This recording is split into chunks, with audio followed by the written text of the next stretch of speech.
Hi friends, welcome to a new class. PYQ series में आपका स्वागत है। इससे पहले हमने BCS 2020 और PCS 2021 का पेपर सॉल्व कर रखा है। उसी क्रम में आज हम करेंगे यूपी PCS 2019 का पेपर। PCS 2023 की परीक्षा के लिए प्रीवियस 10 साल के पेपर लगा के जाना बहुत ज़रूरी है। आपको डायरेक्टली वहाँ से 25-30 क्वेश्चन मिलेंगे, आप यकीन मानिए। नहीं तो आप लेटेस्ट का पेपर उठाइए और उसके पिछले साल का पेपर उठा के आप खुद कंपेयर कर सकते हैं इस चीज़ का। ठीक है, तो 10 साल के प्रीवियस ईयर के पेपर लगा के जाना तो मस्ट है। चलिए स्टार्ट करते हैं वीडियो। उससे पहले अगर आप चैनल पर नए हैं तो प्लीज़ चैनल को सब्सक्राइब जरूर कर लीजिएगा। पहला प्रश्न है, निम्न में से कौन सही सुमेलित नहीं है, ये हमको बताना है। दाम, ये तांबे की मुद्रा को दाम कहा जाता है, बिल्कुल सही है। देसाई राजस्व अधिकारी होता था। दीवान की बात करें तो प्रांतीय राजस्व का प्रमुख होता था दीवान। जरीब की बात करें तो ये एक प्रकार का कर ना होकर भू राजस्व व्यवस्था थी, ठीक है, जो जमीनों की माप के लिए प्रयुक्त होता था। तो ऑप्शन नंबर डी इसका करेक्ट आंसर हो जाएगा। डी सही सुमेलित नहीं है। ठीक है, जरीब एक प्रकार का कर ना होकर भू राजस्व व्यवस्था को जरीब कहते थे। चलेंगे दूसरे प्रश्न पे। सूची 1 को सूची 2 से सुमेलित करना है। मुल्ला दाऊद का संबंध है चंदायन से। ए का 1। दामोदर कवि की बात करें तो इनका संबंध है पद्मावती कथा से। बी का 3। सोमनाथ राग विभोद से संबंधित है। तो सी का हो गया 4। अमीर खुसरो की बात करें तो इनका संबंध है आशिका से। तो डी का 2। 1 3 4 2। ऑप्शन नंबर बी इसका करेक्ट आंसर हो जाएगा। तीसरे प्रश्न पर चलेंगे। तीसरा प्रश्न है, निम्नलिखित राजाओं में किसने अकबर से पूर्व तानसेन को संरक्षण दिया था, ये बताना है हमको। तो उनका नाम था भाटा के राजा रामचंद्र सिंह। इन्होंने अकबर से पहले तानसेन को संरक्षण दिया था।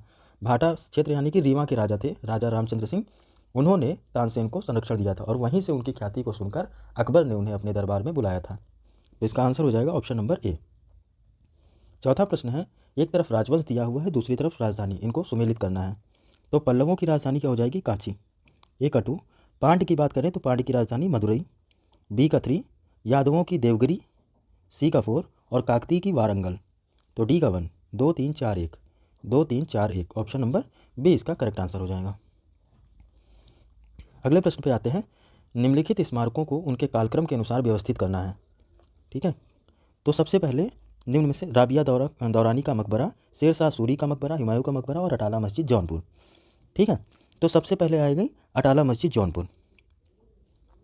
इसका सन है 1408 के आसपास। इब्राहिम सरकी ने इसको बनवाया था।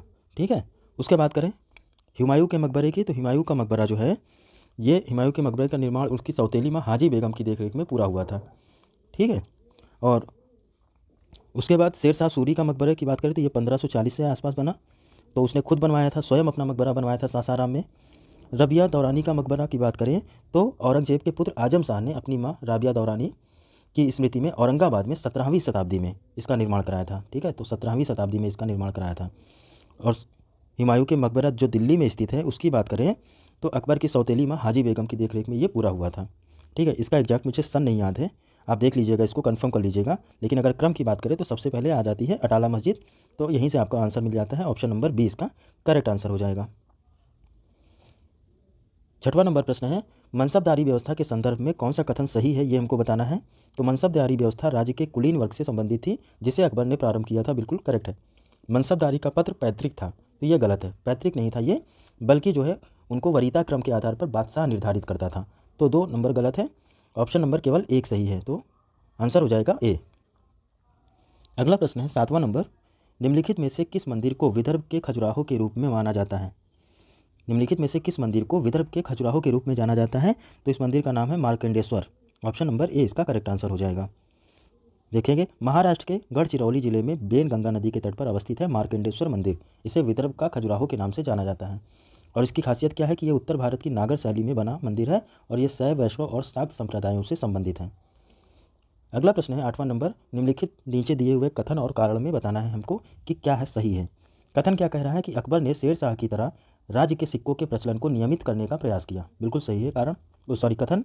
और कारण क्या कह रहा है कि शेर शाह की मुद्रा पद्धति के समान अकबर के समय ताम्र का प्रमुख सिक्का दाम था। तो कारण भी सही है और व्याख्या भी है। तो ऑप्शन नंबर ए इसका करेक्ट आंसर हो जाएगा। अगला प्रश्न है 9वां नंबर, निम्नलिखित युद्धों को उनके कालक्रम के अनुसार व्यवस्थित करना है। बात करें अगर सरनाल की युद्ध की तो ये हुआ 1572 में। ठीक है, 1572 में सरनाल का युद्ध। बिलग्राम का युद्ध हुआ 1540 में। धर्मत के युद्ध की अगर बात करें तो ये हुआ 1658 में, धर्मत का युद्ध। और जजाऊ का युद्ध हुआ 1707 में।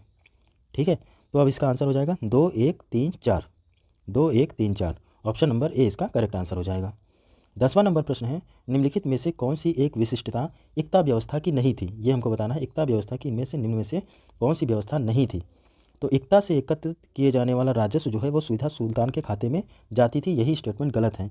ये सीधे सुल्तान के खाते में न जाकर इससे जो राजस्व इकट्ठा होता था इक्ता व्यवस्था से, वो सैन्य और प्रशासनिक व्यय को पूरा किया जाता था उससे, ठीक है। और जो सीधे सुल्तान के खाते में जाती थी उसको खालसा भूमि से प्राप्त आ जाती थी सीधे सुल्तान के खाते में, ठीक है। तो इसका आंसर हो जाएगा सी, इक्ता से एकत्रित राजस्व सीधे सुल्तान के खाते में नहीं जाती थी, यह कथन गलत है। अगला प्रश्न है 11वां नंबर, निम्नलिखित में से कौन सा सही सुमेलित नहीं है? ये हमको बताना है। एक तरफ पुस्तकें दी हुई हैं, दूसरी तरफ लेखक। तो तबकाते नासिरी की बात करें तो ये मिनहाज उस सिराज जस जानी ने लिखी है, बिल्कुल सही है। दूसरी है तारीख़ फ़िरोज़ शाही, तो ये शम्स सिराज अफ़ीफ़ की है, बिल्कुल ठीक है। तुगलक नामा की बात करें तो ये इब्न बतूता ने नहीं लिखी है, ऑप्शन नंबर सी ही इसका करेक्ट आंसर हो जाएगा। और हुमायूं नामा गुलबदन बेगम ने लिखी है, तो ये भी करेक्ट है। तो तुगलक नामा लिखी है अमीर खुसरो ने, ठीक है, अमीर खुसरो ने ये लिखी है तुगलक नामा। तो ऑप्शन नंबर सी इसका करेक्ट आंसर है, यही सही सुमेलित नहीं है, इसके अलावा बाकी सभी सुमेलित हैं। यहाँ लिख देते हैं अमीर खुसरो, ठीक है, अमीर खुसरो। 12वां नंबर प्रश्न है, आधुनिक भारत से है ये। एक तरफ सन दिया हुआ है, दूसरी तरफ संधियाँ दी हुई हैं कि कौन सी संधि किस वर्ष में हुई। तो इलाहाबाद की संधि की बात करें तो इलाहाबाद की संधि हुई 1765 में, ठीक है, ए का हो गया 4। मद्रास की संधि की बात करें तो मद्रास की संधि हुई 1784 में, बी का 2। सालबाई की संधि हुई थी हमारी 1782 ईस्वी में, तो सी का 1। और मद्रास की संधि 1769 में, तो डी का 3। तो 4-2-1-3, 4-2-1-3 ऑप्शन नंबर सी इसका करेक्ट आंसर हो जाएगा। अगला प्रश्न है 13वां नंबर, निम्नलिखित घटनाओं को उनके कालक्रम के अनुसार व्यवस्थित करना है, बताने हाँ कौन सी घटना पहले हुई। पूना पैक्ट की बात करें तो पूना पैक्ट हमारा हुआ 1932 में, ठीक है। गांधी इरविन समझौता 1931 में। क्रिप्स मिशन भारत कब आया? तो क्रिप्स मिशन भारत आया 1942 में। और सविनय अवज्ञा आंदोलन की बात करें तो 1930 में, ठीक है। तो हमारा क्रम क्या हो जाएगा? 4-2-1-3, 4-2-1-3 ऑप्शन नंबर सी इसका करेक्ट आंसर हो जाएगा। क्रोनोलॉजी बहुत इंपॉर्टेंट है, आप देख लीजिएगा सारी क्रोनोलॉजी आधुनिक भारत से और मध्यकालीन भारत से जितनी भी क्रोनोलॉजियाँ मिले आपको, उनको एक जगह आप नोट डाउन करके उनको याद कर लीजिए अच्छे से। अगला प्रश्न है, असैनिक प्रशासन 1905 के संदर्भ में कौन सा कथन सत्य है, ये हमको बताना है। तो पहला कथन है, लॉर्ड कर्जन ने प्रांतीय सीमाओं को पुनर्गठित करने का निर्णय लिया, बिल्कुल ठीक है। पूर्वी बंगाल और असम नामक एक नया प्रांत बनाया गया, तो ये भी सही है। तो ऑप्शन नंबर बी इसका करेक्ट आंसर हो जाएगा। 1 और 2 दोनों सही हैं। 15वां नंबर प्रश्न है, मुस्लिम लीग एवं भारतीय राष्ट्रीय कांग्रेस के बीच राजनीतिक गतिरोध को दूर करने के लिए CR फॉर्मूला किसने बनाया था? तो ये बनाया था राजगोपालाचारी ने, ऑप्शन नंबर बी इसका करेक्ट आंसर हो जाएगा। 16वां नंबर प्रश्न है, the rise and growth of economic nationalism in India के लेखक कौन है? तो इसके लेखक है Vipin Chandra, option number D इसका करेक्ट आंसर हो जाएगा। 17वें नंबर प्रश्न पे आते हैं, निम्नलिखित घटनाओं को उनके कालक्रम के अनुसार व्यवस्थित करना है, ठीक है। तो महाराजा हरि सिंह ने विलय पत्र पर हस्ताक्षर कब किए? तो ये किया था उन्होंने 26 अक्टूबर 1947 को, ठीक है, 26 अक्टूबर 1947 को उन्होंने विलय पत्र पर हस्ताक्षर किए। भारत का संविधान कब लागू हुआ? तो ये लागू हुआ 26 नवंबर 1949 को। जम्मू कश्मीर की प्रभुसत्ता संविधान सभा ने भारत में विलय को अनुमोदित किया, तो ये अनुमोदित किया उन्होंने 11 नवंबर 1957 को, ठीक है। और जम्मू कश्मीर तथा कश्मीर राज्य का नया संविधान कब लागू हुआ? तो ये लागू हुआ 1957 में ही। डेट इसकी है, आई थिंक मुझे डेट एग्जैक्टली याद नहीं है, नवंबर में ही वो भी लागू हुआ था 10-15 दिन बाद। तो ये 26 नवंबर को, ठीक है, 26 नवंबर 1957 को। तो अब क्रम क्या हो गया? सारे जो है क्रम से ही लिखे हुए हैं, तो 1 2 3 4 ऑप्शन नंबर सी इसका करेक्ट आंसर हो जाएगा, ठीक है। हरि सिंह ने विलय पत्र पर हस्ताक्षर किया 26 अक्टूबर 1947 को। भारत का संविधान लागू हुआ 26 नवंबर 1949 को। जम्मू कश्मीर की प्रभुसत्ता संपन्न संविधान सभा ने भारत में विलय को अनुमोदित कब किया? तो 11 नवंबर 1957 को। और जम्मू कश्मीर राज्य का नया संविधान लागू हुआ 26 नवंबर 1957 को। ये भी क्रोनोलॉजी का ही प्रश्न है, ठीक है। नेटिव मैरिज एक्ट की बात करें तो ये किस वर्ष पारित हुआ? तो ये पारित हुआ 1872 में, ऑप्शन नंबर बी इसका करेक्ट आंसर हो जाएगा, ठीक है। इसके बारे में थोड़ा देख लेते हैं। नेटिव मैरिज एक्ट, जिसका आधिकारिक नाम the Indian Christian marriage act 1872 है, में ईसाइयों की विवाह पद्धति से संबंधित प्रावधान किए गए, जिनमें से कुछ प्रावधान इस प्रकार थे कि अधिनियम की धारा 4 के अनुसार 2 व्यक्तियों के बीच प्रत्येक विवाह जिनमें से एक या दोनों ईसाई हैं के लिए कुछ प्रमुख प्रावधान किए गए। इन प्रावधानों में लड़के और लड़कियों के लिए न्यूनतम विवाह आयु क्रमशः 18 और 14 वर्ष निर्धारित की गई, यानी लड़कों के लिए 18 और लड़कियों के लिए 14 वर्ष निर्धारित की गई थी। और इसी के साथ बहुविवाह की प्रथा को प्रतिबंधित किया गया। यह कुछ इंपॉर्टेंट फैक्ट थे 1872 के एक्ट के तहत, नेटिव मैरिज एक्ट। अगला प्रश्न है 19वां नंबर प्रश्न हमारा है, सूची 1 को सूची 2 से सुमेलित करना है। एक तरफ आंदोलन दिए हुए हैं, दूसरी तरफ उनका वर्ष दिया हुआ है। तो बात करेंगे पावना आंदोलन की, तो पावना आंदोलन हुआ 1873 से 1885। ए का हो गया 2, ए का आंदोलन हुआ हमारा 1922 में। बी का 3, संथाल की बात करें तो संथाल हुआ 1855 से 56, ठीक है। और ताना भगत आंदोलन हुआ 1914 में। तो सी का 1 और डी का 4, तो 2 3 1 4, 2 3 1 4, ऑप्शन नंबर बी इसका करेक्ट आंसर हो जाएगा। 20वां नंबर प्रश्न है, निम्नलिखित में से कौन सही सुमेलित नहीं है, ये हमको बताना है। तो भारतीय जल सेना अधिनियम ये 1927 करेक्ट है। सविनय अवज्ञा आंदोलन 1930 में, ये भी ठीक है। द्वितीय गोलमेज सम्मेलन ये 1931 में। सांप्रदायिक निर्णय की बात करें तो ये 1933 नहीं 1932 होगा, तो यही हमारा सही सुमेलित नहीं है, ऑप्शन नंबर डी इसका करेक्ट आंसर हो जाएगा। 21वां नंबर प्रश्न है, निम्नलिखित घटनाओं को उनके क्रम के अनुसार व्यवस्थित करना है। तो साइमन आयोग की नियुक्ति, जलियांवाला बाग हत्याकांड, उसके बाद है महात्मा गांधी की दांडी यात्रा और फिरोज शाह मेहता की मृत्यु, ठीक है। तो देखते हैं क्या है साइमन आयोग की नियुक्ति। तो साइमन कमीशन की नियुक्ति हुई थी हमारी 1927 में, ठीक है, 1927 में। जलियांवाला बाग हत्याकांड हुई 1919 में। इसके बाद अगर बात करें तो महात्मा गांधी की दांडी यात्रा तो ये 1930 और फिरोज शाह मेहता की मृत्यु हुई 1915 में। तो अब क्रम क्या हो जाएगा हमारा, सबसे पहले जो क्रम दिया हुआ क्रोनोलॉजी में उसमें चौथे नंबर फिरोज शाह मेहता की मृत्यु 1915 यानी कि 4, फिर 2 और फिर 1 और 3, तो 4 2 1 3, यही हमारा क्रम होगा। सब ऑप्शन नंबर ए इसका करेक्ट आंसर होगा, ठीक है। फिर से देख लेते हैं एक बार, साइमन कमीशन की नियुक्ति 1927, जलियांवाला बाग हत्याकांड 1919, महात्मा गांधी की दांडी यात्रा 1930 में और फिरोज शाह मेहता की मृत्यु 1915 में, ठीक है। कांग्रेस के नेता बॉम्बे क्रॉनिकल समाचार पत्र के संस्थापक फिरोज शाह मेहता की मृत्यु 5 नवंबर 1915 को। जलियांवाला बाग हत्याकांड 13 अप्रैल 1919 को। उसके बाद साइमन कमीशन की गठन की घोषणा की गई 8 नवंबर 1927 को। और महात्मा गांधी ने 78 अनुयायियों के साथ 12 मार्च 1930 को अहमदाबाद के साबरमती आश्रम से दांडी मार्च की शुरुआत की और 5 अप्रैल 1930 को दांडी पहुंचकर अगले 6 अप्रैल 1930 को वहां नमक कानून तोड़ा था, ठीक है। अगला प्रश्न है 22वां नंबर, आईएनए के अधिकारियों पर मुकदमा चलाया गया था, ये चलाया गया था लाल किला दिल्ली में, ऑप्शन नंबर ए इसका करेक्ट आंसर हो जाएगा। इसके बारे में थोड़ा देख लेते हैं। आज़ाद हिंद फौज के गिरफ्तार अधिकारियों पर नवंबर 1945 में दिल्ली के लाल किले में मुकदमा चलाया गया था। इस मुकदमे में मुख्य अभियुक्त आईएनए के 3 अधिकारी मेजर शाहनवाज खान, कर्नल गुरुदयाल सिंह ढिल्लो और कर्नल प्रेम सहगल थे, जिन पर राजद्रोह का आरोप लगा था। इस मुकदमे में बचाव पक्ष के वकीलों का नेतृत्व भूला भाई देसाई ने किया था, ठीक। अगला प्रश्न है 23वां नंबर, निम्नलिखित नीचे 2 कथन दिए गए हैं, कथन और कारण इसमें बताना है कि सही उत्तर क्या है। कथन क्या कह रहा है कि बंगाल की एशियाटिक सोसाइटी की स्थापना वॉरेन हेस्टिंग के काल में हुई और उसने सर विलियम जोन्स के पक्ष में उक्त विद्वत संस्था की अध्यक्षता को प्रस्ताव को अस्वीकार कर दिया, ठीक है। कथन यह है, वॉरेन हेस्टिंग स्वयं एक उद्भव विद्वान एवं प्रचंड विद्या का प्रखर समर्थक था, जो संस्कृत, फारसी और अरबी के अध्ययन को प्रोत्साहित करता था, ठीक है। तो कथन और कारण दोनों सही हैं और व्याख्या भी कर रहा है, तो ऑप्शन नंबर ए इसका करेक्ट आंसर हो जाएगा। अगला प्रश्न है इसमें, अगला प्रश्न भूगोल से है, ठीक है। तो सूची 1 को सूची 2 से सुमेलित करना है। कोयला क्षेत्र है और एक तरफ अवस्थिति दी हुई है, बताना है हमें तलचर, कर्णपुरा, सिंगरौली और सिंगरेनी, इसके बारे में बताना है। 24वां नंबर प्रश्न है ये, ठीक है। इससे पहले हमने क्या किया 23वां, हाँ ठीक है। तो तलचर महानदी घाटी ए का 4, कर्णपुरा की बात करें तो ये दामोदर घाटी, सिंगरौली की बात करें तो सिंगरौली सोन घाटी और सिंगरेनी ये गोदावरी घाटी। तो क्या हो जाएगा ऑप्शन हमारा 4 1 2 3, 4 1 2 3, देखेंगे 4 1 2 3, ऑप्शन नंबर ए ही हमारा करेक्ट आंसर हो जाएगा, ठीक है। क्या है कोयला क्षेत्र और अवस्थिति, तलचर उड़ीसा में है तो ये महानदी घाटी में, कर्णपुरा झारखंड, दामोदर घाटी, सिंगरौली मध्य प्रदेश सोन घाटी से संबंधित है, मध्य प्रदेश के सिंगरौली और उत्तर प्रदेश के सोनभद्र में ये विस्तारित है।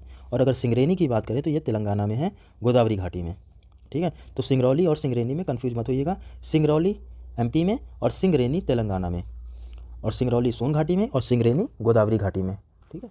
अगला प्रश्न है, निम्नलिखित में से कौन सी एक चोटी भारत में अवस्थित नहीं है, ये हमको बताना है। तो गुरु मानधाता, नामचा बरवा, कामेत और नंगा पर्वत। तो देखिए गुरु मानधाता और नामचा बरवा ये दोनों जो हैं भारत में अवस्थित नहीं हैं। गुरु मानधाता की बात करें तो ये पर्वत शिखर भारत में नहीं बल्कि पश्चिमी तिब्बत और नेपाल की उत्तर सीमा पश्चिम सीमा के निकट है, ठीक है। और इसी प्रकार नामचा बरवा पर्वत चोटी अरुणाचल प्रदेश सीमा के निकट दक्षिण पूर्व तिब्बत में अवस्थित है। तो इस प्रकार ये दोनों आंसर सही हैं, ठीक है। तो दोनों ही भारत में अवस्थित नहीं हैं, इसलिए इसके दो विकल्प हो गए। अगले प्रश्न पे चलेंगे। 26वां नंबर प्रश्न है, भारत के उत्तर पश्चिमी मैदान में पश्चिमी विक्षोभ में जाड़े से होने वाली वर्षा की मात्रा क्रमशः कम होती जाती है। ठीक है, उत्तर पश्चिम मैदान में पश्चिमी विक्षोभ से जाड़े में होने वाली वर्षा की मात्रा क्रमशः कम होती जाती है, तो पश्चिम से पूर्व की ओर ये कम होती जाती है। ठीक है, ऑप्शन नंबर बी इसका करेक्ट आंसर हो जाएगा। अगला प्रश्न है, मध्य भारत में स्थित पहाड़ियों का पश्चिम से पूर्व निम्नलिखित में से कौन सा सही क्रम है, ये हमको बताना है। तो पश्चिम से पूर्व की, ठीक है, पश्चिम से पूर्व की ओर। तो देखिए, पश्चिम में सबसे पहले पड़ेगी सतपुड़ा, फिर महादेव, फिर मैकाल पर्वत, और उसके बाद आ जाएगा हमारा छोटा नागपुर पठार। ठीक है, तो सतपुड़ा, महादेव, मैकाल और छोटा नागपुर पठार। ऑप्शन नंबर बी इसका करेक्ट आंसर हो जाएगा। ठीक है, यही सही क्रम है। 30वां नंबर प्रश्न है, निम्नलिखित नीचे दिए हुए कथनों में जिसमें से एक कथन है और एक कारण है, बताना है कौन सही है। ठीक है, कथन कह रहा है कि भारत में सर्वाधिक सघनता वाला भूकंपीय क्षेत्र हिमालय क्षेत्र में स्थित है। तो कथन तो बिल्कुल सही है। कारण क्या है कि हिमालय में कई अनुदैर्घ्य उत्क्रम क्षेत्र अवस्थित हैं, तो कारण भी सही है और व्याख्या भी कर रहा है, तो ऑप्शन नंबर ए इसका करेक्ट आंसर हो जाएगा। 31वां नंबर प्रश्न है, एक प्रश्न ये छूट गया। 28वां नंबर, मोरीबंद डेल्टा निम्नलिखित में से किस डेल्टा का एक उपविभाग है। तो ये बंगाल डेल्टा का उपविभाग है मोरीबंद डेल्टा, तो ऑप्शन नंबर सी इसका करेक्ट आंसर हो जाएगा। इसकी डिटेल देख लेते हैं। दो हिमालयी नदियां गंगा और ब्रह्मपुत्र एक गैर हिमालयी नदी मेघना के साथ मिलकर विश्व के सर्वाधिक वृहद डेल्टा का निर्माण करती हैं, जिसे Ganga Brahmaputra delta, Ganga delta, Sundarban delta या बंगाल डेल्टा के नाम से जाना जाता है। इन दो भागों में पश्चिमी निष्क्रिय डेल्टा और पूर्वी सक्रिय मेघना डेल्टा मैदान में विभाजित किया जाता है। पश्चिमी निष्क्रिय डेल्टा को पुनः तीन उपविभागों में बांटा जाता है, जिसमें मोरीबंद डेल्टा, प्रौढ़ा डेल्टा और ज्वार सक्रिय डेल्टा में विभक्त किया गया है। ठीक है, ये रही डिटेल। तो हम कहाँ थे, अगले प्रश्न पे 31वां नंबर प्रश्न। ठीक है, मणिपुर पहाड़ियों में घिरा इम्फाल बेसिन एक सुंदर उदाहरण है। तो ये उदाहरण है सरोवरी मैदान का। ठीक है, मणिपुर पहाड़ियों से घिरा एक इम्फाल बेसिन इसका सुंदर उदाहरण है, तो सरोवरी मैदान का। तो ऑप्शन नंबर ए इसका करेक्ट आंसर हो जाएगा। क्यों, तो ये देखेंगे पूर्व में किस झील में स्थित के कारण तलछट जमाव से निर्मित मैदान सरोवरी मैदान कहलाता है, और कश्मीर घाटी और इम्फाल बेसिन इसके उत्तम उदाहरण हैं। 32वां नंबर प्रश्न है, निम्नलिखित नदियों में से कौन सा अपने भ्रंश घाटी में प्रवाह के लिए प्रसिद्ध है। तो वो प्रसिद्ध है दामोदर घाटी। ठीक है, निम्नलिखित में से कौन सा अपने भ्रंश घाटी में प्रवाह के लिए प्रसिद्ध है। तो भ्रंश घाटी में प्रवाह के लिए प्रसिद्ध है दामोदर घाटी नदी। ठीक है, दामोदर नदी अपने भ्रंश घाटी प्रवाह के लिए प्रसिद्ध है। भ्रंश के कारण यह नदी अपने अनुप्रवाह की दाहिनी और तीक्ष्ण मोड़ लेकर दक्षिणी दिशा की ओर बढ़ती है तथा इसकी चौड़ाई और जल धारण क्षमता कम हो जाती है। अगला प्रश्न है 33वां नंबर, हिमालय पर्वत श्रेणी के संबंध में निम्नलिखित में से कौन सा कथन सत्य है, ये बताना है। तो क्या है कथन, मुख्य हिमालय की परतदार चट्टानें जीवाश्महीन है, ये कह रहा है। सही क्या है ये बताना है हमको। तो मुख्य हिमालय की परतदार चट्टानें जीवाश्महीन है। ठीक है, तो ये गलत है। लघु हिमालय की परतदार चट्टानों में समुद्री जीव जंतुओं के जीवाश्म मिलते हैं, ये बिल्कुल सही है। बाह्य हिमालय या शिवालिक हिमालय में मानव सभ्यता के अवशेष मिले हैं, तो ये भी ठीक है। तो केवल 2 और 3 सही है। ऑप्शन नंबर बी इसका करेक्ट आंसर हो जाएगा। 34वां नंबर प्रश्न पे आते हैं। 34वां नंबर प्रश्न है, विश्व के भूगोल से संबंधित है प्रश्न। स्वेज नहर के क्षेत्र में उत्तर से दक्षिणी दिशा की ओर पड़ने वाली झीलों का सही क्रम क्या है, ये हमको बताना है। क्या पूछ रहा है, स्वेज नहर क्षेत्र में, ये मान लीजिए स्वेज नहर क्षेत्र है, तो उत्तर से दक्षिण की ओर, उत्तर से दक्षिण की ओर, ठीक है, पड़ने वाली झीलों का सही क्रम बताना है। तो सबसे पहले पड़ेगा हमारा लेक मंजला, लेक मंजला हो गई, फिर उसके बाद lake Timsah, great bear lake, और उसके बाद लिटिल बियर लेक। ठीक है, तो ऑप्शन नंबर डी इसका करेक्ट आंसर हो जाएगा। इसको आप मैप में अच्छे से देख लीजिएगा तो आपको याद रह जाएगा। ठीक है, नॉर्थ से साउथ की तरफ स्वेज नहर के क्षेत्रों में पड़ने वाली झीलों का क्रम आप एक बार देख लीजिएगा। स्वेज नहर भूमध्य सागर और लाल सागर को जोड़ती है। स्वेज नहर क्षेत्र में उत्तर से दक्षिण की दिशा में पड़ने वाली झीलों का सही क्रम क्या है, तो lake Manzala, lake Timsah, great bear lake और लिटिल बिटर लेक। ठीक है, ये सही क्रम है। अगले प्रश्न पे चलेंगे। टेलीग्राफिक पठार हिस्सा है, तो ये हिस्सा है उत्तरी अटलांटिक कटक का। ऑप्शन नंबर ए इसका करेक्ट आंसर हो जाएगा। 36वां नंबर प्रश्न है, सूची 1 को सूची 2 से सुमेलित करना है। उष्णकटिबंधीय चक्रवात दिए हुए एक तरफ और दूसरी तरफ देश दिया हुआ है। तो विली विली कहाँ है, तो विली विली हमारा हो जाएगा ऑस्ट्रेलिया। ए का 2। टाइफू की बात करें अगर, तो टाइफू हो जाएगा हमारा जापान। तो बी का 3। बगुयो, तो ये हो गया हमारा फिलीपींस। तो सी का 1 और हरिकेन्स हमारा होता है यूएसए में। तो डी का 4। तो 2 3 1 4, 2 3 1 4, ऑप्शन नंबर डी इसका करेक्ट आंसर हो जाएगा। 37वां नंबर प्रश्न है, निम्नलिखित में से कौन सा एक नगर साइबेरिया पारीय रेल मार्ग पर अवस्थित नहीं है, ये बताना है हमको। तो कजान, ओमास्क और चीता ये तीनों अवस्थित हैं, बल्कि सोची उसमें अवस्थित नहीं है। तो ऑप्शन नंबर सी इसका करेक्ट आंसर हो जाएगा। 38वां नंबर प्रश्न है, निम्नलिखित में से कौन सही सुमेलित नहीं है, ये हमको बताना है। एक तरफ पवन दी हुई है, एक दूसरी तरफ देश दिया हुआ है। तो सांता आना कैलिफोर्निया, बिल्कुल ठीक है। हबूब की बात करें तो ये सूडान में, ठीक है। यामू जापान में, ठीक है। मिस्ट्रल की अगर बात करें तो ये ठंडी ध्रुवीय स्थानीय हवाएं हैं जो स्पेन और फ्रांस में बहती हैं, ठीक है, ऑस्ट्रेलिया में नहीं। तो ये हमारा गलत है। मिस्ट्रल कहाँ बहती है? तो स्पेन और फ्रांस में। तो ऑप्शन नंबर डी इसका करेक्ट आंसर हो जाएगा, स्पेन और फ्रांस, ठीक है।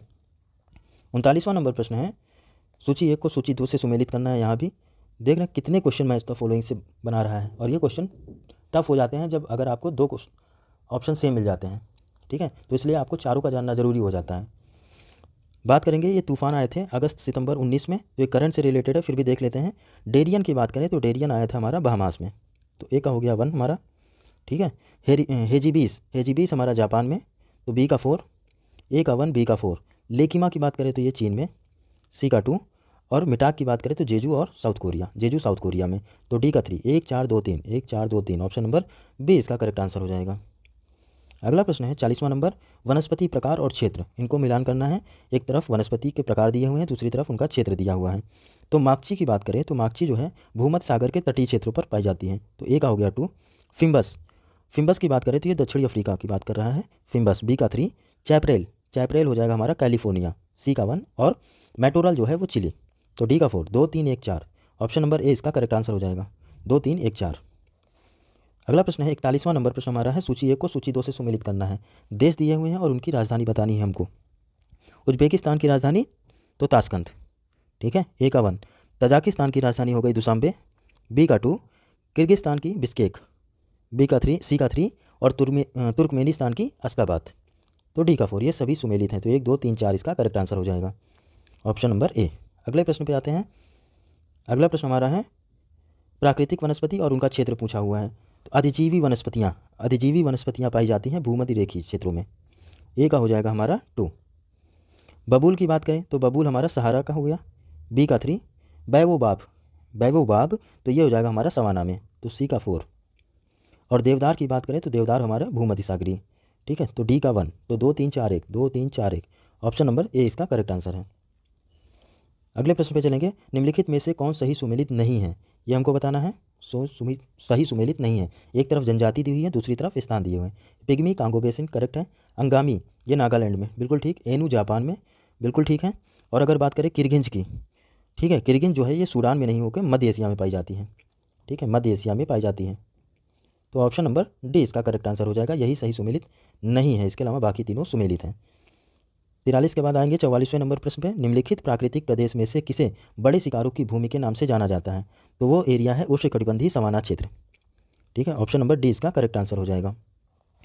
45वां नंबर प्रश्न है, पर्यावरण से इकोसिस्टम के संबंध में निम्न में से क्या सत्य है, ये हमको बताना है। तो इसमें प्राथमिक उपभोक्ता उत्पादक पर न्यूनतम रूप से आश्रित हैं, तो गलत हो गया। प्राथमिक उपभोक्ता उत्पादकों से संख्या में अधिक होते हैं, गलत है। उत्पादक प्राथमिक उपभोक्ता से अधिक है, यही हमारा करेक्ट है। द्वितीय उपभोक्ता अधिकतम होने के साथ साथ बहुत ही शक्तिशाली है, गलत है। तो ऑप्शन नंबर सी इसका करेक्ट आंसर हो जाएगा, सिर्फ सी सही सुमेलित है, मतलब सी कथन हमारा सही है। अगला प्रश्न है, सुपोषण के संदर्भ में निम्नलिखित में से कौन सा कथन सत्य है, ये बताना है। तो पहला कथन है कि यह जल निकाय के पोषक तत्व संवर्धन की घटना है, बिल्कुल ठीक बात है। और यह जल में घुलित ऑक्सीजन को कम करता है, दोनों सही हैं, ऑप्शन नंबर सी इसका करेक्ट आंसर हो जाएगा। 47वां नंबर प्रश्न है, मानव गतिविधियों से परिवर्तित पर्यावरण कहलाता है। तो ये कहलाता है एंथ्रोपोजेनिक पर्यावरण, ऑप्शन नंबर बी इसका करेक्ट आंसर हो जाएगा। क्या कह रहा है, मानव गतिविधियों से परिवर्तित पर्यावरण क्या कहलाता है, तो एंथ्रोपोजेनिक पर्यावरण कहलाता है। 48वां नंबर प्रश्न है, निम्नलिखित कथनों में से कौन सा कथन सत्य नहीं है, ये हमको बताना है। तो भूमध्य रेखा से ध्रुवों की ओर जाति विविधता में वृद्धि होती है, यही हमारा गलत है, ठीक है। भूमध्य रेखा से जब ध्रुवों की ओर जाएंगे तो जाति विविधता में वृद्धि नहीं कमी आती है, ठीक है। लेकिन ध्रुवों से जब भूमध्य रेखा की तरफ जाएंगे तो वृद्धि होती है, तो ऑप्शन नंबर ए ही हमारा करेक्ट हो जाएगा, यही सत्य नहीं है। इसके अलावा बाकी उष्णकटिबंध शीतोष्ण क्षेत्र की अपेक्षा अधिक जातियों का आवरण है, ठीक है, बिल्कुल ठीक है। विशालतम जैव विविधता अमेजनी वर्षों में पाई जाती है, ये भी ठीक है। जाति विविधता शीतोष्ण क्षेत्रों में ध्रुवों की ओर घटती जाती है, तो बाकी सही है। ए नंबर ऑप्शन हमारा गलत है। 49वां नंबर प्रश्न है, निम्नलिखित में से कौन सा वायु प्रदूषण के जैविक सूचक का प्रतिफल का उदाहरण है, ये बताना है। तो लाइकेंस इसका आंसर हो जाएगा, ऑप्शन नंबर ए इसका करेक्ट आंसर हो जाएगा। ये वायु प्रदूषण के जैविक सूचक का उदाहरण है, लाइकेंस। 50वां नंबर प्रश्न है, गैस जो धान के खेत से उत्सर्जित होती है तथा भूमि के तापमान में वृद्धि करती है तो वो कौन सी गैस है धान के खेतों में, तो वो मीथेन गैस है। ऑप्शन नंबर डी इसका करेक्ट आंसर हो जाएगा। 51वां नंबर प्रश्न है, अंतर्राष्ट्रीय सौर संगठन का सचिवालय वर्तमान में निम्नलिखित किस स्थान पर स्थित है, तो ये क्या हो जाएगा, गुरुग्राम। ऑप्शन नंबर सी इसका करेक्ट आंसर हो जाएगा। अंतर्राष्ट्रीय सौर संगठन का सचिवालय जो है वो गुरुग्राम में है। 100% सौर ऊर्जा पर चलने वाला भारतवर्ष का पहला केंद्र शासित प्रदेश कौन था, तो वो दीव था। ऑप्शन नंबर सी इसका करेक्ट आंसर था। 53वां नंबर प्रश्न है, निम्नलिखित घटनाओं को उनके प्रारंभ के कालक्रम में व्यवस्थित करना है और सही उत्तर बताना है। ठीक है, तो जैव विविधता संरक्षण अधिनियम, जैव विविधता अधिनियम, प्रोजेक्ट टाइगर और प्रोजेक्ट हाथी, इनके बारे में बताना है कौन किस वर्ष। तो बात करेंगे वन्य जीव की। वन्य जीव संरक्षण अधिनियम आया 1972। ठीक है, 1972। जैव विविधता अधिनियम 2002। प्रोजेक्ट टाइगर हमारा चला 1973 में, और प्रोजेक्ट हाथी की बात करें तो 1992 में। ठीक है, तो आंसर हो जाएगा हमारा 1, 3, 4 और 2। 1, 3, 4, 2। ऑप्शन नंबर बी इसका करेक्ट आंसर हो जाएगा। 54 नंबर प्रश्न पे चलेंगे। पर्यावरणीय कुजनेट्स वक्र जो है वो पर्यावरणीय क्षति एवं प्रति व्यक्ति जीडीपी के मध्य संबंध दर्शाता है। इस पर्यावरणीय कुजनेट्स वक्र का आकार किस प्रकार का होता है, तो ये होता है उल्टा यू आकार का।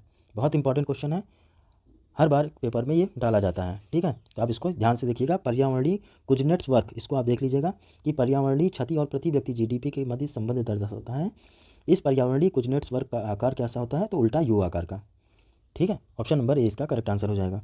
55वां नंबर प्रश्न है, कथन और कारण का बताना है कौन सही है। कथन क्या कह रहा है कि सतत विकास मानव समाज के कल्याण हेतु महत्वपूर्ण है, बिल्कुल ठीक है। कारण कह रहा है कि सतत विकास से अभिप्राय ऐसे विकास से हैं जो भावी पीढ़ियों की जरूरतें पूरी करने की योग्यता को प्रभावित किए बिना वर्तमान समय की आवश्यकता पूरी करें, तो कारण भी सही है और व्याख्या भी सही है।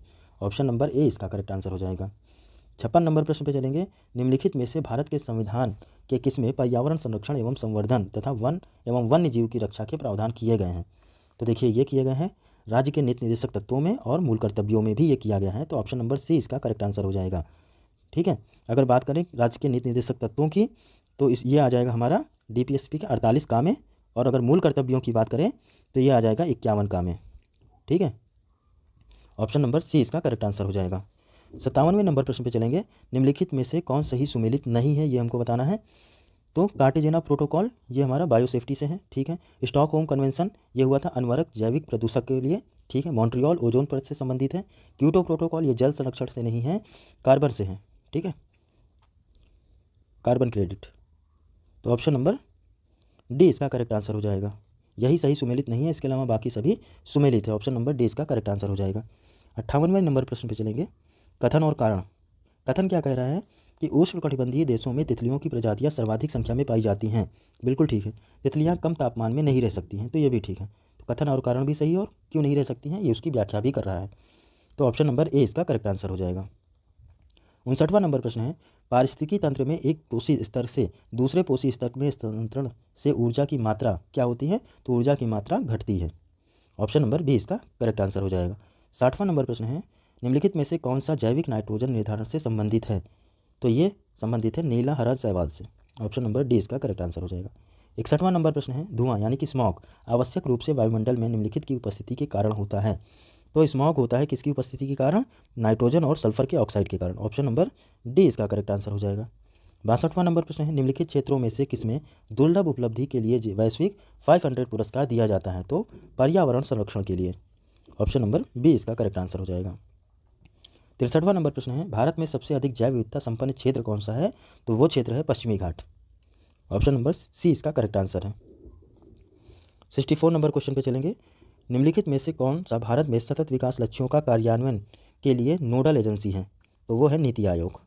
क्या भारत में सतत विकास लक्ष्यों के कार्यान्वयन के लिए एक नोडल संस्था कौन सी है, तो नीति आयोग। ऑप्शन नंबर सी इसका करेक्ट आंसर हो जाएगा। निम्नलिखित में से कौन सा सतत विकास लक्ष्य यानी एसडीजी भारत में 2030 तक सभी के लिए पानी की उपलब्धता और इसके स्थायी प्रबंधन के लक्षित करेगा, तो ये बात कर रहा है एसडीजी 6 की। ठीक है, तो ऑप्शन नंबर ए इसका करेक्ट आंसर हो जाएगा।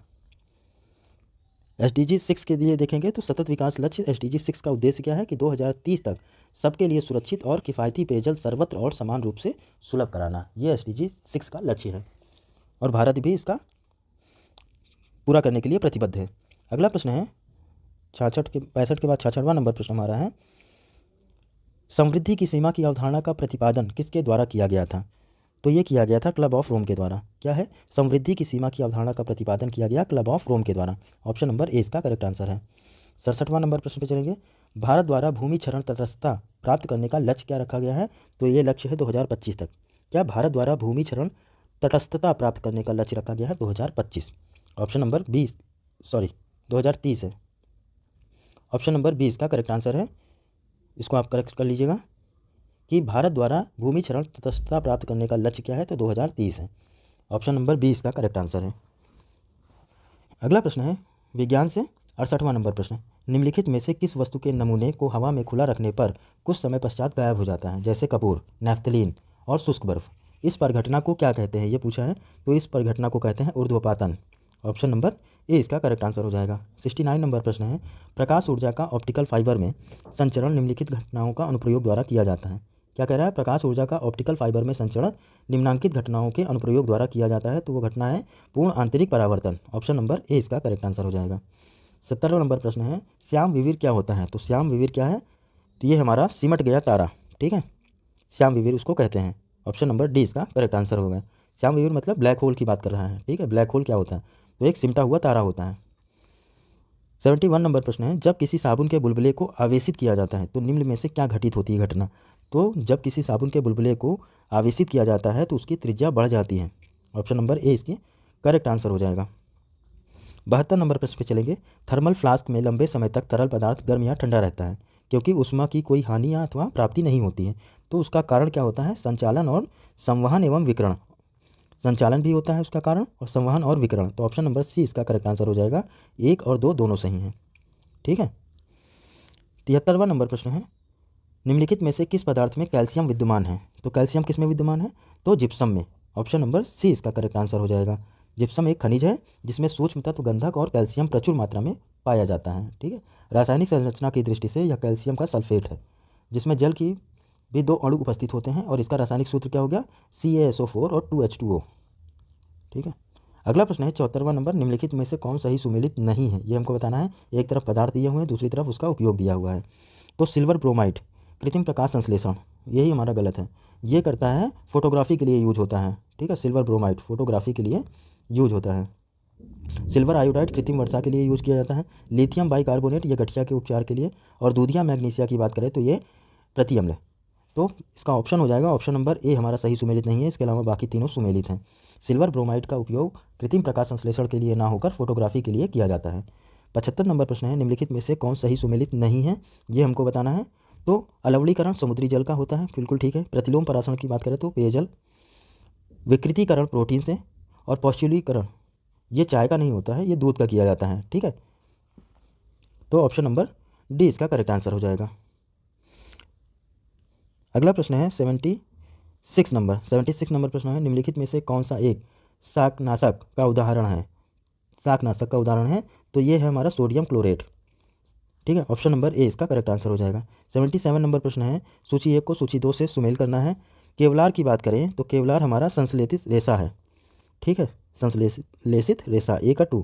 टेक्साल की बात करें तो ये कैंसर रोधी दवा है, कैंसर रोधी दवा टेक्साल, तो बी का 3। जिंक फॉस्फाइड, तो जिंक फॉस्फाइड क्या हमारा होता है? रोडेंटनाशी होता है, तो सी का 4। और नाइट्रोसेल्यूलोज की बात करें तो ये विस्फोटक होता है, तो डी का 1। 2 3 4 1 2 3 4 1 ऑप्शन नंबर बी इसका करेक्ट आंसर हो जाएगा। अगला प्रश्न है 78 नंबर। निम्नलिखित पदार्थों में को उनको पहली बार प्रयोगशाला में संश्लेषण के कालक्रम के अनुसार व्यवस्थित करना है। ठीक है, तो ये क्या है? ब्लैक गोल्ड, फ्लोरीन, ग्रेफीन और केवलार इसकी बात कर रहा है। तो इसका आंसर हो जाएगा ऑप्शन नंबर बी। ठीक है, ऑप्शन नंबर बी। 4 2 4 2 और 3 और 1। ठीक है, 3 और 1 इसका देख लेते हैं डिटेल। मुझे भी एग्जैक्टली पता नहीं है इसका आंसर। 78 नंबर क्वेश्चन का आंसर क्या है कि अमेरिकी स्थित ड्यूपोंट लेबोरेटरीज ने वर्ष 1964 में केवलार का संश्लेषण सर्वप्रथम स्टेफनी कोवलेक ने किया था। सर्वप्रथम फ्लोरीन की खोज 1985 में ब्रिटेन के हेराल्ड डब्ल्यू क्रेटो और अमेरिकी वैज्ञानिक रिचेल ई स्माइली तथा रॉबर्ट एफ कर्ल जूनियर द्वारा की गई थी। और ग्राफीन को सर्वप्रथम 2004 में मैनचेस्टर विश्वविद्यालय में अनुसंधानकर्ताओं आंद्रे गीम तथा कोस्त्या नोवोस्लेव के द्वारा संश्लेषित किया गया। और 2019 में मुंबई स्थित टाटा मूलभूत अनुसंधान संस्थान के वैज्ञानिकों ने नैनो टेक्नोलॉजी की मदद से सुनहरे गोल्ड को ब्लैक गोल्ड के रूप में रूपांतरित करने में सफलता प्राप्त की। तो इसमें ये जितने भी पदार्थ दिए हुए हैं उनको किस वर्ष खोजा गया एक तरीके से, इसके बारे में उसको व्यवस्थित करना था। ठीक है, तो सबसे पहले क्या हो गया, केवलार, सबसे पहले खोज की गई केवलार की, फिर हो जाता है फ्लोरीन की बात, फिर है ग्राफीन और लास्ट में है ब्लैक गोल्ड। ठीक है, अगला प्रश्न हमारा है निम्नलिखित में से कौन सा पदार्थ प्रोटीन नहीं है। तो कपास हमारा प्रोटीन नहीं है। ठीक है, ऑप्शन नंबर ए इसका करेक्ट आंसर हो जाएगा। कपास क्या है, ये एक मुलायम रोएदार स्टेपल रेशा है जो कपास के पौधों और बीजों के चारों एक संरक्षण आवरण विकसित होता है। यह लगभग पूरी तरह सेल्यूलोज का बना होता है। ठीक है, बल्कि इसके अलावा बात करेंगे तो केस और बाल तो हमारे एक प्रोटीन है, लूता रेशम ये हमारा प्रोटीन है, और खुर, ठीक है, यानी कि एक तरीके के नाखून वो भी हो गए, तो ये भी प्रोटीन है। कपास हमारा प्रोटीन नहीं है। 79 के बाद 80 नंबर क्वेश्चन पे आएंगे। मानव शरीर में निम्नलिखित में से कौन सी ग्रंथि अंतःस्रावी और वायस्रावी दोनों प्रकार की ग्रंथि होती है। तो ये बात कर रहा है अग्न्याशय की, तो ऑप्शन नंबर सी इसका करेक्ट आंसर हो जाएगा। 81 नंबर प्रश्न है तुलसी के पौधे का औषधि महत्व निम्नांकित की उपस्थिति के कारण होता है। तो उसका औषधि महत्व क्यों होता है, फिनॉल और फ्लोवोनाइड के कारण। तो ऑप्शन नंबर सी इसका करेक्ट आंसर हो जाएगा। 82 नंबर प्रश्न पे चलेंगे। मानव आहार में पॉलिश किए हुए चावल के उपयोग से निम्नांकित रोग हो जाता है। तो कौन सा रोग होगा पॉलिश किए हुए चावल खाने से, तो बेरी बेरी रोग होगा। ऑप्शन नंबर ए इसका करेक्ट आंसर है। 83 नंबर प्रश्न है निम्न में से कौन सा युग्म सही सुमेलित नहीं है, ये हमको बताना है। एक तरफ दिया हुआ विटामिन और दूसरी तरफ उनका सोर्स। तो विटामिन B6 की बात करें तो धान की चोकर यानी कि राइस ब्रेन में पाया जाता है, बिल्कुल ठीक है। विटामिन ई गेहूं और अंकुरित तेल में, विटामिन के अल्फा में। तो विटामिन B2 की बात करें तो ये कार्ड या यकृत तेल में नहीं होता है। ठीक है, कार्ड या यकृत तेल में ओमेगा 3 फैटी एसिड के अतिरिक्त विटामिन ए और डी पाया जाता है। लेकिन अगर B2 की बात करें तो ये हरी सब्जियां, फलों और दूध में पाया जाता है। तो कार्ड या यकृत तेल में ओमेगा 3 फैटी एसिड और ए विटामिन और विटामिन डी पाया जाता है। तो यही सही सुमेलित नहीं है, ऑप्शन नंबर बी सही सुमेलित नहीं है। इसके अलावा सभी सही सुमेलित हैं। ठीक है, तो कार्ड और यकृत तेल की बात करें तो विटामिन ए, विटामिन डी और ओमेगा 3, ठीक है, ये पाया जाता है। 84 नंबर प्रश्न है निम्नलिखित नीचे दो कथन दिए गए हुए हैं, कथन और कारण बताना है क्या सही है। अधिकांश विटामिन मानव शरीर में संश्लेषित नहीं किए जाते हैं, ये कथन है। कारण क्या कह रहा है कि मानव अंग केवल अनिवार्य सूक्ष्म पोषक तत्वों का ही संश्लेषण करता है। तो देखते हैं ऑप्शन क्या है। तो ऑप्शन है हमारा, अच्छा, कथन और कारण का है तो यही है। तो अधिकांश विटामिन मानव शरीर में संश्लेषित नहीं किए जाते हैं और मानव अंग केवल अनिवार्य सूक्ष्म पोषक तत्वों का ही संश्लेषण करता है, ये गलत है। तो ए सही है, आर गलत है। आ जाते हैं ऑप्शंस पे। तो ऑप्शन नंबर सी इसका करेक्ट आंसर हो जाएगा, ए सही है और आर गलत है। ठीक है, 85 नंबर क्वेश्चन पे है एंजाइमों के संदर्भ में निम्नलिखित कथनों में से कौन सही है, ये बताना है हमको। तो वे जैविक उत्प्रेरक होते हैं, बिल्कुल ठीक है। वे शरीर में उसी स्थान पर अपना कार्य करते हैं जहाँ वे उत्पादित होते हैं, तो ये भी ठीक है। तो ऑप्शन नंबर सी इसका करेक्ट आंसर हो जाएगा। 86 नंबर प्रश्न पे माँ का दूध नवजात को लगभग संपूर्ण आहार प्रदान करता है, क्यों, किंतु इसमें निम्नलिखित में से किसका अभाव होता है, ये बताना है हमको। तो उसमें आयरन की कमी होती है, लौह तत्व की कमी होती है माँ के दुग्ध में। तो ऑप्शन नंबर ए इसका करेक्ट आंसर हो जाएगा। इसके अलावा बात करें तो vitamin A, B6, B12, potassium, magnesium, zinc, calcium सारी चीज़ें पाई जाती है, लेकिन आयरन की कमी होती है। 87 नंबर प्रश्न है निम्नलिखित में से किस जीव का रक्त सफ़ेद होता है। तो तिलचट्टे का, ठीक है, ऑप्शन नंबर बी इसका करेक्ट आंसर है।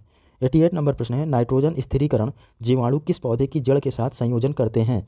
तो वो दालों के साथ संयोजन करते हैं, इसकी बात कर रहे हैं। तो ऑप्शन नंबर ए इसका करेक्ट आंसर हो जाएगा। नाइट्रोजन स्थिरीकरण जीवाणु किस पौधे की जड़ के साथ संयोजन करते हैं, तो दालों के साथ। 89 नंबर प्रश्न है निम्नांकित में से कौन सा सही सुमेलित नहीं है, ये हमको बताना है। तो ऑक्सीटोसिन ये हार्मोन है, ठीक है। एस्पार्टेम ये संश्लेषित मधुरक है, ये भी ठीक है। नियोप्रिन की बात करें तो ये विशिष्ट रबड़ है। रेयान ये रूपांतरिक स्टार्च नहीं है, रेयान एक फाइबर है, ठीक है, ये फाइबर है जिसे प्राकृतिक स्रोतों और वृक्ष के अन्य उत्पादों से प्राप्त किया जाता है। तो ऑप्शन नंबर डी इसका करेक्ट आंसर हो जाएगा। राज्य व्यवस्था पॉलिटी से क्वेश्चन है। पहला प्रश्न है पॉलिटी का, पंचायतों के संदर्भ में निम्न में से कौन सा कथन सत्य है, ये हमको बताना है। तो 50% सीटें अनुसूचित जाति और अनुसूचित जनजाति की महिलाओं के लिए आरक्षित होंगी, तो ये गलत हो गया हमारा, ठीक है। 1/3 सीटें यानी 33% लगभग। ग्राम सभा एक निकाय है जिसमें गाँवों के रहने वाले सभी शामिल होते हैं, ठीक है। तो ऑप्शन नंबर बी भी हमारा गलत है। ग्राम सभा एक निकाय है जिसमें गाँव के रहने वाले सभी लोग उसमें शामिल होते हैं, ये कह रहा है। और मध्यवर्ती स्तर पर एक पंचायत होगी, तो हमारा तीसरा ऑप्शन सही है, मतलब कि केवल कथन 3 सही है। तो ऑप्शन नंबर डी इसका करेक्ट आंसर हो जाएगा, ठीक है। देखते हैं इसकी डिटेल थोड़ी देख लेते हैं। संविधान के अनुच्छेद 243 के अनुसार ग्राम सभा में से ग्राम स्तर पंचायत के क्षेत्र के भीतर समाविष्ट किसी ग्राम से संबंधित निर्वाचन नामावली में पंजीकृत व्यक्तियों से मिलकर बना निकाय, इसको जो है गांव के वयस्क लोग ही इसमें केवल शामिल होते हैं। और कथन क्या कह रहा था कि ग्राम सभा एक निकाय है जिसमें गांव में रहने वाले सभी लोग शामिल होते हैं, तो सभी नहीं, जो वयस्क लोग होते हैं वही इसमें शामिल होते हैं। 243 के खंड 1 के अनुसार प्रत्येक राज्य में ग्राम मध्यवर्ती स्तर पर और जिला स्तर पर पंचायतों का गठन किया जाएगा। ठीक है। 243D के खंड 1 के अनुसार प्रत्येक पंचायत में अनुसूचित जातियों और अनुसूचित जनजातियों के लिए उनकी उस पंचायत क्षेत्र में जनसंख्या के अनुपात में स्थान आरक्षित रहेंगे। और अगर खंड 2 की बात करें तो उपर्युक्त आरक्षित स्थानों में से कम 1/3 स्थान यथास्थिति अनुसूचित जातियों और अनुसूचित जनजातियों की महिलाओं के लिए आरक्षित रहेंगे। ठीक है। अगले प्रश्न पे चलेंगे। अगला प्रश्न है 91 नंबर, किसने कहा भारत एक अर्थसंघात्मक राज्य है? तो ये कहा था केसी वीवर ने। ऑप्शन नंबर डी इसका करेक्ट आंसर है। नीचे दिए गए कथन है, उसमें कथन और कारण, तो उसमें बताना है क्या सही है। कथन कह रहा है कि केंद्रीय कानूनों का संवैधानिक वैधता के संबंध में भारत के सर्वोच्च न्यायालय की अनन्य अधिकारिता है। ठीक है, फिर से देखें, केंद्रीय कानूनों का संवैधानिक वैधता के संबंध में भारत के सर्वोच्च न्यायालय की अनन्य अधिकारिता है, तो ये गलत हो जाता है कथन। कारण क्या है कि सर्वोच्च न्यायालय भारतीय संविधान का संरक्षक है, तो ये तो ठीक है। तो ऑप्शन नंबर डी इसका करेक्ट आंसर हो जाएगा। 93 नंबर क्वेश्चन पे चलेंगे। भारत में राष्ट्रीय पंचायती राज दिवस मनाया जाता है, तो ये मनाया जाता है 24 अप्रैल को। ठीक है, तो ऑप्शन नंबर डी इसका करेक्ट आंसर हो जाएगा। भारत में पंचायती राज दिवस प्रतिवर्ष 24 अप्रैल को मनाया जाता है। इस दिवस को 2010 में सबसे पहले मनाया गया था। 94 नंबर क्वेश्चन है, 42वें संविधान संशोधन द्वारा किस अनुच्छेद के माध्यम से श्रमिकों के प्रबंधन की भागीदारी सुनिश्चित की गई है? तो ये की गई है 43 का के अंतर्गत। ऑप्शन नंबर डी इसका करेक्ट आंसर हो जाएगा। 95 नंबर क्वेश्चन है, संविधान की प्रस्तावना का विधिक स्वरूप क्या है? तो इसका विधिक स्वरूप क्या है ये हमको बताना है। तो यह लागू किया जा सकता है, ठीक है, या लागू नहीं किया जा सकता, तो ये गलत है। ऑप्शन नंबर बी ही सही है। संविधान की प्रस्तावना का विधिक स्वरूप यह है कि यह लागू नहीं किया जा सकता। ठीक है, विशेष परिस्थितियों में लागू किया जा सकता है, उपयुक्त में से कोई नहीं। तो ऑप्शन नंबर बी इसका करेक्ट आंसर हो जाएगा। यह लागू नहीं किया जा सकता अगर संविधान की प्रस्तावना का विधिक स्वरूप बात करें तो। ऑप्शन नंबर बी इसका करेक्ट आंसर है। 96 नंबर प्रश्न है, भारतीय संविधान के अनुच्छेद 162 के शीर्षक के संबंध में निम्न में से कौन सा कथन सही है? तो क्या सही है कि राज्य की कार्यपालिका शक्ति का विस्तार, यही सही है। तो ऑप्शन नंबर डी इसका करेक्ट आंसर हो जाएगा। 97 नंबर प्रश्न है, किस वर्ष में अकाउंटिंग को ऑडिटिंग से अलग किया गया तथा नियंत्रक एवं महालेखा परीक्षक का कार्य केवल सरकारी लेखा तक सीमित रखा गया? तो ये रखा गया 1976 में। ऑप्शन नंबर सी इसका करेक्ट आंसर हो जाएगा। 98 नंबर प्रश्न है, भारत में नियोजित विकास का विरोध किसने किया? तो नियोजित विकास का विरोध किया था महात्मा गांधी जी ने। ऑप्शन नंबर ए इसका करेक्ट आंसर है। 98 के बाद 99 नंबर प्रश्न है, कथन और कारण। कथन कह रहा है कि भारतीय संविधान का अनुच्छेद 30 अल्पसंख्यक शब्द को परिभाषित नहीं करता है। बिल्कुल ठीक है, ठीक है। और कारण क्या कह रहा है कि संविधान केवल भाषाई और धार्मिक अल्पसंख्यक को मान्यता प्रदान करता है, तो ये भी ठीक है। कथन और कारण तो सही है, लेकिन व्याख्या नहीं कर रहा है, क्योंकि यहाँ पर अनुच्छेद 30 की बात कर रहा है, उसके बाद ये भाषाई और अल्पसंख्यकों की बात करने लगा। तो कथन और कारण है तो सही, लेकिन व्याख्या नहीं कर रहा है। डिटेल देखेंगे इसकी। भारतीय संविधान के अनुच्छेद 30(1) में कहा गया है कि धर्म या भाषा के आधार पर सभी अल्पसंख्यक वर्गों को अपनी रुचि की शिक्षा संस्थानों, स्थापना और प्रशासन का अधिकार होगा। ठीक है। और 30(2) के अनुसार अगर बात करें तो शिक्षा संस्थाओं को सहायता देने में राज्य किसी संस्था के लिए इस आधार पर विभेद नहीं करेगा कि वो धर्म या भाषा के आधार पर किसी अल्पसंख्यक वर्ग के प्रबंधन में किसी अल्पसंख्यक वर्ग के प्रबंध में है। ठीक है, यानी कि अनुच्छेद 30 में अल्पसंख्यक वर्ग को परिभाषित नहीं किया गया है तथा इसे भाषाई और धार्मिक अल्पसंख्यक वर्ग को मान्यता प्रदान की गई है। अगला प्रश्न है 100 नंबर, भारतीय संघात्मक व्यवस्था के संदर्भ में निम्नलिखित में से कौन सा कथन सत्य है, ये हमको बताना है। भारतीय संविधान के अंतर्गत राज्यों का संघ से अलग कोई अधिकार नहीं है। बिल्कुल ठीक है। अलग होने की मात्र वकालत करने पर अभिव्यक्ति की स्वतंत्रता की सुरक्षा मिलेगी, तो ये गलत है। तो ऑप्शन नंबर ए इसका करेक्ट आंसर हो जाएगा, केवल एक सही है। ठीक है।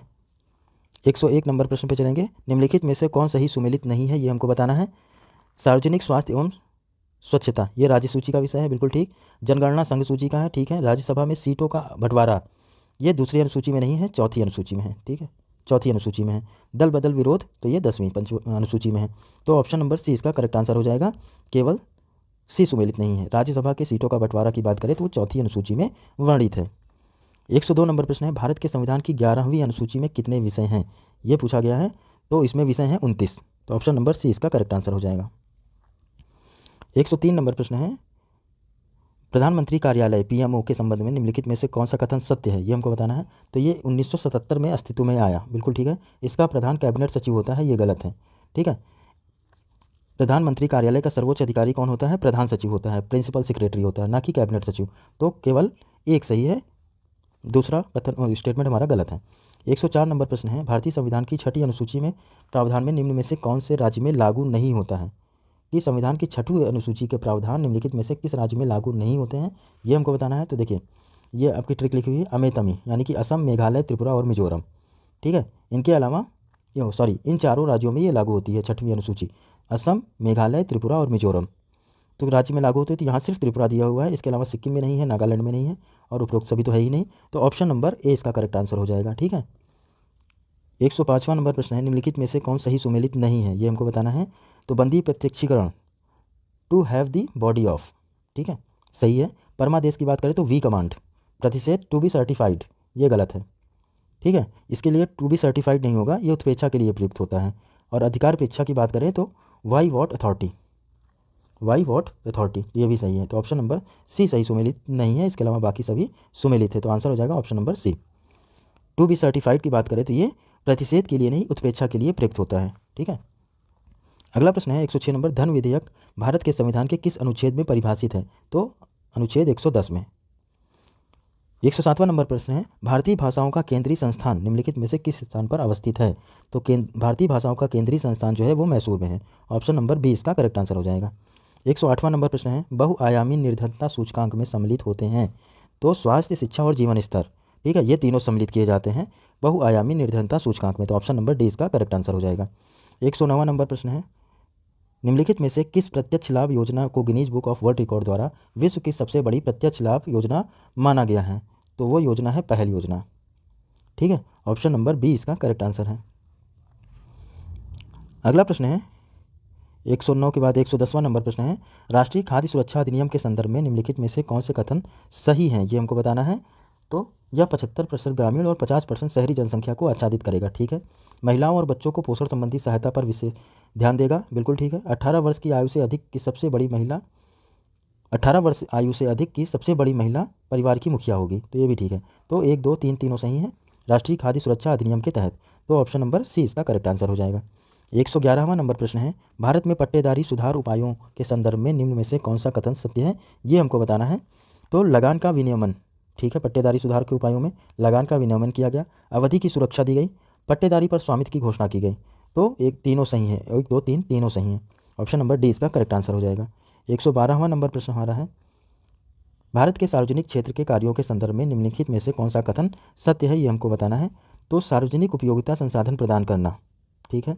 दूसरा क्या है, सामाजिक और आर्थिक ऊपरी पूंजी का निर्माण, ये भी ठीक है। संतुलित क्षेत्रीय और क्षेत्रीय विकास को सुनिश्चित करना, ठीक, और समतावादी लक्ष्यों को आगे बढ़ाना। तो ये चारों स्टेटमेंट जो है वो हमारे सही हैं सार्वजनिक क्षेत्र के कार्यों के संदर्भ में। तो ऑप्शन नंबर सी इसका करेक्ट आंसर हो जाएगा। 113 नंबर प्रश्न है, राष्ट्रीय सामाजिक कार्यक्रम में गरीबी रेखा से नीचे के लिए निम्न कार्यक्रम सम्मिलित नहीं है। तो क्या नहीं इसमें सम्मिलित है? राष्ट्रीय परिवार लाभ कार्यक्रम, तो ये तो सम्मिलित है। अन्नपूर्णा योजना भी सम्मिलित है। महिला किसान सशक्तिकरण योजना, ये उसमें सम्मिलित नहीं है। ऑप्शन नंबर सी इसका करेक्ट आंसर हो जाएगा। इसके अलावा अगर बात करें तो NSAP की राष्ट्रीय सामाजिक सहायता कार्यक्रम गरीबी रेखा से नीचे BPL के परिवारों के लिए केंद्र प्रायोजित योजना है, जिसके तहत 5 उपयोजनाओं को शामिल किया गया है, जिसमें क्या क्या है, इंदिरा गांधी राष्ट्रीय वृद्धा पेंशन योजना, विधवा पेंशन योजना इंदिरा गांधी राष्ट्रीय निःशक्तता पेंशन योजना, राष्ट्रीय परिवार लाभ कार्यक्रम और अन्नपूर्णा योजना। ये 5 उपयोजनाएं शामिल हैं गरीबी रेखा से नीचे रह रहे राष्ट्रीय सामाजिक सहायता कार्यक्रम में। ठीक है, 114वां नंबर प्रश्न है, लघु उद्योगों के लिए बनी निम्न समितियों के कालक्रम के अनुसार उनको व्यवस्थित करना है। नायक समिति, आबिद हुसैन समिति, SS कोहली समिति और कार्वे समिति। तो देखेंगे हम, नायक समिति हमारी आई 1991 में, आबिद हुसैन समिति 1995, SS कोहली 2000 में और कार्वे समिति 1995 में। ठीक है, तो यहाँ कोई भी सुमेलित नहीं था ऑप्शन, तो इसलिए आप यहाँ से देखें, नायक समिति एक बार देखें, नायक समिति 1991, आबिद हुसैन समिति 1995, SS कोहली समिति 2000 और कार्वे समिति 1955। ठीक है, 115वां नंबर प्रश्न है, सूची 1 को सूची 2 से सुमेलित करना है। एक तरफ कार्यक्रम है और उसका वर्ष दिया हुआ है। ठीक है, तो इसको ऑप्शन क्या है, तो अधत्व नियंत्रण राष्ट्रीय कार्यक्रम, तो ये हुआ 1976। समन्वित बाल विकास योजना की बात करें तो ये 1975। राष्ट्रीय कुष्ठ निवारण कार्यक्रम तो 1983 और राष्ट्रीय ग्रामीण स्वास्थ्य मिशन तो ये 2005। तो क्या हो गया, 2, 1, 4, 3, 2, 1, 4, 3। तो ऑप्शन नंबर सी इसका करेक्ट आंसर हो जाएगा। ठीक है, अगला प्रश्न है हमारा 116 नंबर, कथन और कारण बताना है क्या सही है। कथन कह रहा है कि हाल के वर्षों में भारत में महिलाओं के लिए श्रम भागीदारी की दर में तेजी से गिरावट आई है। तो ये सही है। हाल के वर्षों में भारत की महिलाओं के लिए श्रम भागीदारी की दर में तेज़ी से गिरावट आई है, ये बिल्कुल सही है। पारिवारिक आय में सुधार और शिक्षा में वृद्धि के कारण इस श्रम की भागीदारी दर में गिरावट आई है, तो ये गलत है। ठीक है, कारण गलत है, कथन सही है, तो ए सही है और आर गलत है। ऑप्शन नंबर सी इसका करेक्ट आंसर हो जाएगा। 117 नंबर प्रश्न है, भारत में निर्भरता अनुपात डिपेंडेंसी रेट ये घट रहा है क्योंकि 15 से 59 वर्ष की जनसंख्या सापेक्षतया अधिक है। तो ऑप्शन नंबर सी इसका करेक्ट आंसर हो जाएगा। ठीक है, भारत में निर्भरता अनुपात घट रहा है, कारण क्या है कि 15 से 59 वर्ष की आयु जनसंख्या अधिक है, इसलिए वो कार्यशील जनसंख्या है। ठीक है, तो इसलिए निर्भरता जो है वो कम हो रही है। 118 नंबर प्रश्न पे चलेंगे। तो वर्ष के अधिकांश हिस्से में बेरोजगार रहने वाले व्यक्तियों की संख्या को कहा जाता है, तो उनको कहा जाता है सामान्य स्थिति बेरोजगारी। ऑप्शन नंबर ए इसका करेक्ट आंसर हो जाएगा। 119वां नंबर प्रश्न है, कारपोरेट सामाजिक उत्तरदायित्व CSR के संदर्भ में निम्न में से कौन सा कथन सत्य है, ये बताना है। जो ये कंपनी एक्ट 2014 ने CSR को अनिवार्य बना दिया। ठीक है, तो कंपनी एक्ट 2014 नहीं था, वो कंपनी एक्ट 2013 के तहत है ये, तो ये गलत हो गया। इसका अलावा इसके अंतर्गत आने वाली कंपनियों को अपने वार्षिक शुद्ध लाभ का 1% CSR गतिविधियों में व्यय करना होता है, तो ये भी गलत है। तो दूसरा गलत है, पहला भी गलत है, तो ऑप्शन नंबर डी इसका करेक्ट आंसर हो जाएगा। ठीक है, ना 1 ना 2, ये दोनों गलत हैं। और यहाँ पे क्या कह रहा था कि इसके अंतर्गत कंपनियों को वार्षिक शुद्ध लाभ का 1% नहीं 2% है। ठीक है, 2% जो है CSR गतिविधियों के लिए व्यय करना होगा। 120वां नंबर प्रश्न है, जीवन की भौतिक गुणवत्ता सूचकांक PQLI किसके द्वारा विकसित किया गया, तो इसको किया गया था मॉरिस डे मॉरिस के द्वारा विकसित किया गया था। राज्य स्पेशल देखेंगे। 121वां नंबर प्रश्न है और इसकी संख्या आपकी इस बार प्रश्न में बढ़ने वाली है उत्तर प्रदेश स्पेशल की। ठीक है, तो बहुत ध्यान से इसको करिएगा। नीचे दिए हुए कथन बताने हैं कौन सा सही है। कथन कह रहा है कि उत्तर प्रदेश में गन्ना तथा चीनी का उत्पादन महाराष्ट्र से अधिक परंतु उत्पादकता कम है, तो कथन सही है। कारण क्या है कि महाराष्ट्र में अधिकांश चीनी मिलें सहकारी क्षेत्र में स्थापित हैं, तो कारण भी सही है, लेकिन व्याख्या तो नहीं है। यहाँ पर उत्तर प्रदेश के गन्ना और चीनी उत्पादक महाराष्ट्र से अधिक है ये बात कर रहा है, और फिर चीनी मिली सहकारी क्षेत्रों की बात कर रहा है, तो व्याख्या नहीं कर रहा है, तो ऑप्शन नंबर बी इसका करेक्ट आंसर हो जाएगा। कथन और कारण दोनों सही हैं।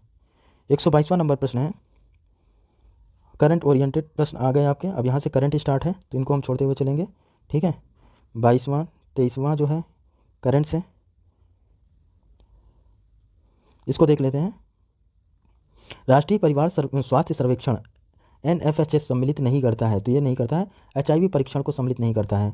राष्ट्रीय परिवार स्वास्थ्य सर्वेक्षण NFHS 5 सम्मिलित नहीं करता है, तो HIV परीक्षण को ये सम्मिलित नहीं करता है, तो ऑप्शन नंबर सी इसका करेक्ट आंसर हो जाएगा। ठीक है, इसके बाद आ गया हमारा बुकर प्राइस करंट से।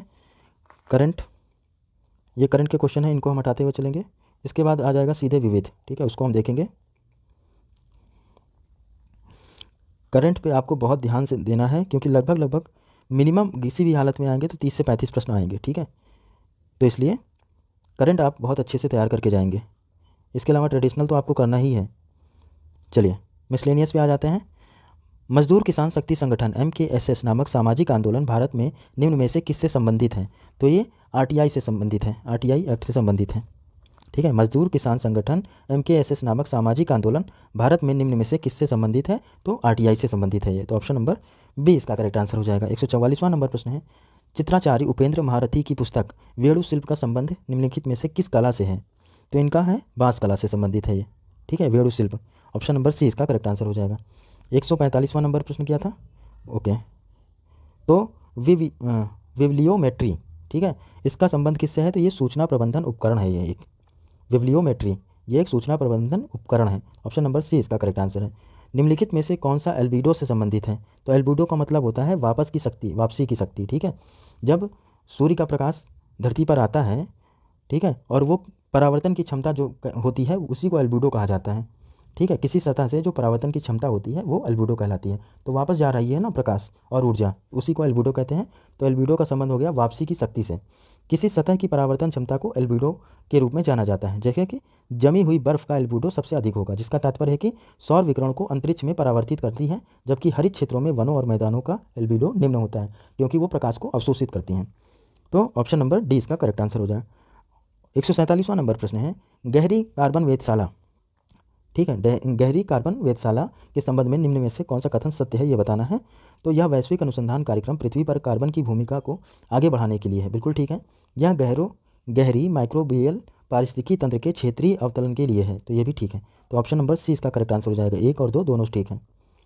148वां नंबर प्रश्न है, कथन और कारण का बताना है। कथन कह रहा है कि हिंद महासागर कई बड़ी शक्तियों का सैन्य अड्डा बन गया है, बिल्कुल ठीक है। और कारण क्या है कि हिंद महासागर के निकटवर्ती देशों को बहुत भौगोलिक राजनीतिक लाभ है, तो कारण भी सही है और व्याख्या भी सही है, तो ऑप्शन नंबर ए इसका करेक्ट आंसर हो जाएगा। 149वां नंबर प्रश्न है, हठ योग के संदर्भ में निम्न में से कौन सा कथन सत्य है, ये हमको बताना है। तो हठ योग नागपंथियों द्वारा अपनाया गया था, नाथपंथियों द्वारा अपनाया गया था, बिल्कुल ठीक है। हठ योग की क्रिया को सूफी संतों ने भी अपनाया था, तो दोनों कथन हमारे बिल्कुल सही हैं, ऑप्शन नंबर सी इसका करेक्ट आंसर हो जाएगा।